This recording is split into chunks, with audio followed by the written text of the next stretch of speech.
In this guide, you'll learn how to fix Instagram Notes GIF option not showing and how to get the latest feature update. Let's get started.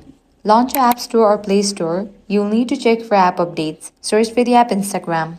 If you see the option of update, click on it and update the app to its latest version. With this, your problem might be resolved.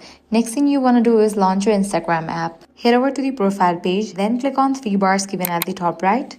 Once you're over here, scroll all the way down, click on the option logout and confirm it. Once you are logged out, wait for a few minutes, then log in back. Likewise, if the solution didn't work out for you, completely delete Instagram app from your device and reinstall it. Press and hold on the Instagram app, select the option Remove App, click on Delete App and confirm it.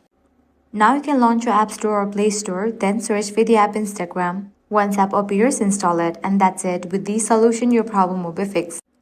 Lastly, keep in mind that Instagram rolls out new features gradually, so some accounts may receive it later than others.